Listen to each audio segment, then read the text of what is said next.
आज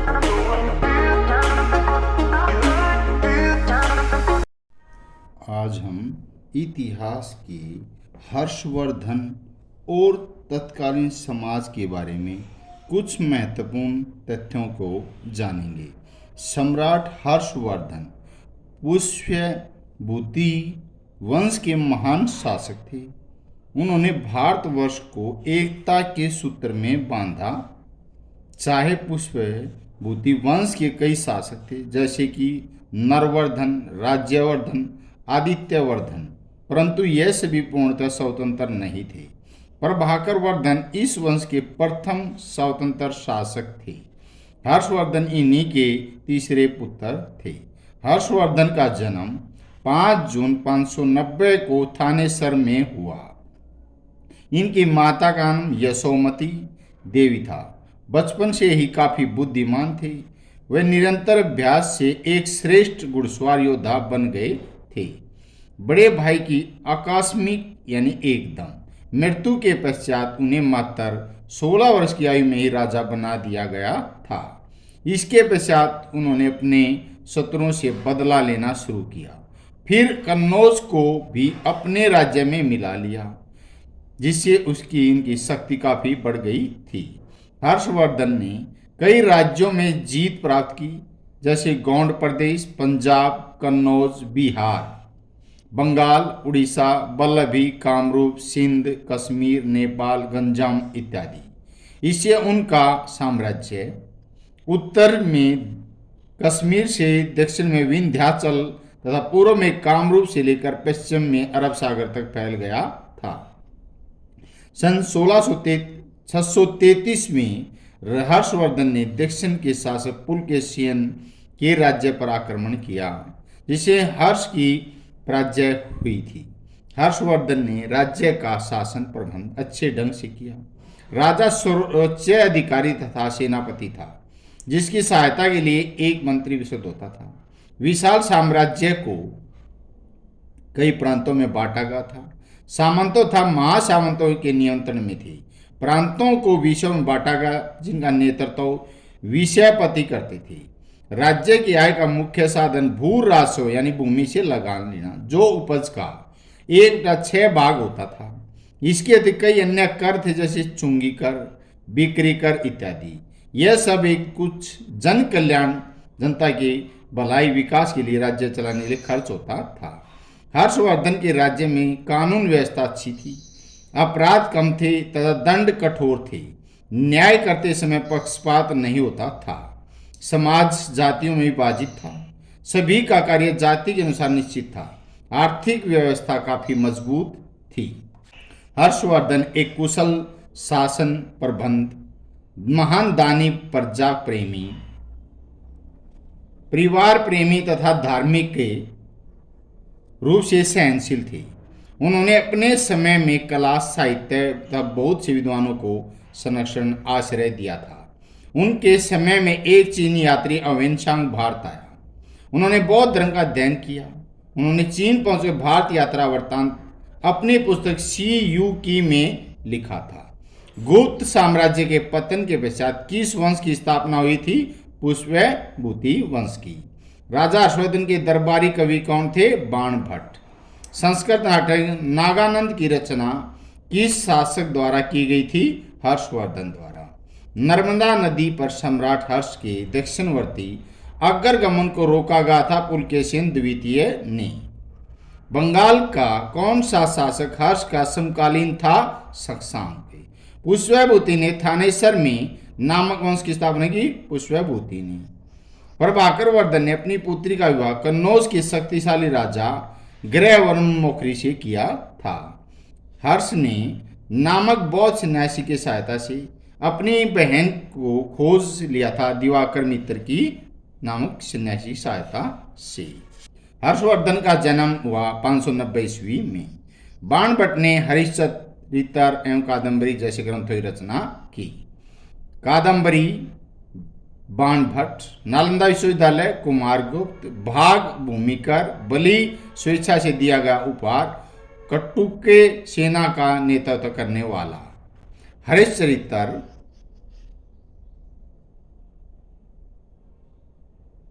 क्या है? यह किसने लिखा? हर्षचंद्र बाणभट्ट की रचना है, जिसमें उन्होंने हर्षवर्धन के जीवन के बारे में विस्तार से लिखा गया है। हर्षवर्धन के शासनकाल के बारे में जानकारी देने वाले स्रोत कौन सी हैं? हर्षवर्धन के शासनकाल के बारे में जानकारी उस समय के प्रसिद्ध लेखक बाणभट्ट की रचनाओं चीनी यात्री वृत्तांत से मिलती है। गौंड राज्य का अधिकरण करने के लिए हर्षवर्धन की क्या मंशा थी? गौंड राज्य का शासक शशांक हर्षवर्धन का सबसे बड़ा शत्रु था। वह शैव मत को मानता था, बौद्ध धर्म का घोर विरोधी था। उसने पवित्र गया का बौद्ध वृक्ष भी कटवा दिया था। उसे रोकने के लिए उनके राज्य का अधिकरण आवश्यक था। राज्याभिषेक के बाद राजा हर्षवर्धन ने सबसे पहले क्या कार्य किया था? इस कार्य की सहायता। राज्याभिषेक के पश्चात हर्षवर्धन ने सबसे पहले अपने शत्रुओं से बदला लिया, अपनी बहन को खोजा जो सती होने जा रही थी। इस कार्य में बौद्ध सन्यासी दिवाकर मित्र ने उनकी सहायता की। हर्षवर्धन एक विशाल साम्राज्य बनाने में सफल, इस कथन को सिद्ध है। सबसे पहले हर्षवर्धन अपनी बहन राजश्री के आग्रह पर कन्नौज को अपने राज्य में मिला लिया, जिससे उसकी शक्ति काफी बढ़ गई थी। हर्षवर्धन का साम्राज्य 606 ईस्वी से लेकर 647 ईस्वी तक फैला। हर्षवर्धन की राजधानी थी कन्नौज। कौन थी? कन्नौज, उत्तर प्रदेश। महत्वपूर्ण केंद्र थे जो वे चालुक्य, बादामी, पट्टकल, प्रयाग, काशी, नालंदा, बोधगया, ताम्रलिप्त, राजगृह, इंद्रप्रस्थ, मथुरा, थानेसर, कांचीपुरम, वेंगी, मदुरई, तंजौर, ये वल्लभी, उदयपुर, ये मुख्य केंद्र थे। हर्षवर्धन का साम्राज्य फैला, इनमें फैलता रहा। सागर थे ये वल्लभी, अरब सागर, बंगाल खाड़ी, हिंद महासागर, सिंधु नदी, चेनाब, झेलम, रावी, व्यास, सतलुज, इधर से यहाँ गंगा, यमुना, बेतवा, केन, सोन, सरयू, गंडक, कोसी, सांगपो, ब्रह्मपुत्र तट, यहाँ से यहाँ गुजरात तट, यहाँ से यहाँ कोंकण तट, यहाँ से यहाँ मालाबार तट, यहाँ से यहाँ कोरोमंडल तट, यहाँ से यहाँ उत्तरी सरकार तट रेखा। फिर ये पांडे, चोल, कावेरी नदी पर कांचीपुरम, पल्लव, गुंटार, कृष्णा नदी, गोदावरी नदी, महानदी, ताप्ती नदी, नर्मदा नदी। इनमें से कौन प्रभाकरवर्धन की संतान थी? राज्यवर्धन, राजश्री, हर्षवर्धन सभी संतान थी।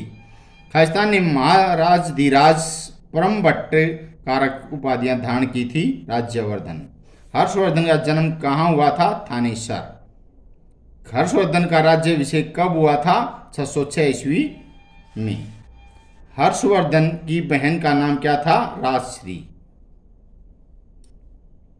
खालिस्तान हर्षवर्धन का सबसे बड़ा शत्रु कौन था? शशांक। किसने हर्षवर्धन को युद्ध में हराया था? पुलकेशिन द्वितीय ने। किसे यात्रियों का राजकुमार कहा जाता है? ह्वेनसांग। राजा का प्रमुख सलाहकार कौन होता था? प्रधानमंत्री। हर्षवर्धन की सेना में कितने सैनिक थे? 6 लाख। हर्षवर्धन ने विश्वविद्यालय को 200 गांव दान दिए थे। नालंदा। वर्ण व्यवस्था में कितने वर्ण होते हैं? 4। विधवा स्त्री वस्त्र दान करती थी। श्वेत। कौन सा नगर अपने व्यापार के कारण समृद्ध हो गया था? उज्जैन, थानेसर, कन्नौज सभी। हर्षवर्धन किस वंश के शासक थे? सम्राट हर्षवर्धन पुष्यवती वंश के महान शासक थे। पुष्यवती ने कहाँ पर पुष्यवती वंश की स्थापना की? पुष्यवती ने थानेसर में पुष्यवती वंश की स्थापना की। पुष्यवती वंश के कौन से शासक स्वतंत्र नहीं थे? नरवर्धन, राज्यवर्धन, आदित्यवर्धन पूर्णतः स्वतंत्र नहीं थे। पुष्यवती वंश के प्रथम स्वतंत्र शासक कौन थे? प्रभाकर वर्धन पुरुषवती वंश के प्रथम स्वतंत्र शासक थे। प्रभाकर वर्धन का उत्तराधिकारी कौन था? प्रभाकर वर्धन की मृत्यु पश्चात उसका पुत्र राज्यवर्धन थानेसर के सिंहासन पर बैठा था। किसने राज्यवर्धन को धोखे से हत्या कर दी थी? गौंड प्रदेश के शासक शशांक ने। हर्षवर्धन के माता पिता का क्या नाम था? हर्षवर्धन के पिता प्रभाकर वर्धन, माता का नाम यशोमती देवी था। हर्षवर्धन का राज्याभिषेक कब और कहाँ हुआ? हर्षवर्धन का राज्याभिषेक 606 ईस्वी में थानेसर में हुआ। किसके आग्रह पर हर्षवर्धन ने थानेसर को कन्नौज में मिला लिया था? अपनी बहन राजश्री के आग्रह पर। 606 ईस्वी से 612 ईस्वी तक हर्षवर्धन ने कौन से राज्य जीते थे? पंजाब, कन्नौज, बिहार, बंगाल और उड़ीसा। हर्षवर्धन ने अपनी पुत्री का विवाह किससे किया था? हर्ष ने वल्लभी के राजा दुर्वसेन से अपनी पुत्री का विवाह किया था। राज्याभिषेक का क्या अर्थ होता है? राज सिंहासन पर या गद्दी पर बैठने के समय होने वाले वैदिक संस्कार को राज्याभिषेक कहते हैं। दक्षिण भारत के किस राजा ने हर्षवर्धन को हरा था? पुलकेशिन द्वितीय ने हर्षवर्धन को हरा था। हर्षवर्धन ने कौन सी उपाधियां दान की थी? हर्षवर्धन ने महाधिराज, परमेश्वर, परम भट्टाचार्य, सार्वभौमक, शक लौतपर्थ नाथ, शिलादित्य आज जैसी उपाधियां दान की थी। सत्य शक लोकताल पथ नाथ का क्या अर्थ है? इसका अर्थ है सारे उत्तर क्षेत्र का स्वामी। हर्षवर्धन ने राज्य को ठीक ढंग से चलाने के लिए क्या किया था? उसने संपूर्ण राज्य को अनेक शक्तियों में बांट रखा था। भुक्ति के मुखिया को क्या कहते हैं? भुक्ति के मुखिया को उपारिका या कुमार माते कहते थे। भुक्ति का क्या अर्थ है? अलग अलग प्रांतों के मुखिया थे जिनका अंतर्गत आने वाले प्रत्यक्ष नियंत्रण के क्षेत्र में भुक्ति कहते थे।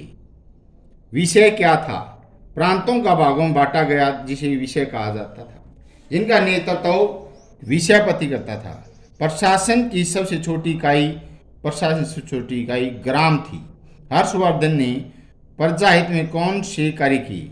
चिकित्सालय बनवाना, विश्राम गृह बनवाना, सड़कें व पुल बनवाना, शिक्षा व पानी का प्रबंध इत्यादि। हर्षवर्धन के समय में कौन से विवाह के प्रकार प्रचलित थे? अंतर्राज्यीय विवाह, अनुलोम प्रतिलोम, बहु विवाह इत्यादि। हर्ष कौन से धर्म का प्रचारक था? हर्षवर्धन अशोक की तरह बौद्ध धर्म का प्रचारक था। किसे यात्रियों को राजकुमार कहते हैं? अवेनशांग को यात्रियों का राजकुमार कहा जाता है। हर्षवर्धन का राज्यकाल क्या था? हर्षवर्धन का राज्यकाल 606 ईस्वी से 647 ईस्वी तक रहा। धन्यवाद।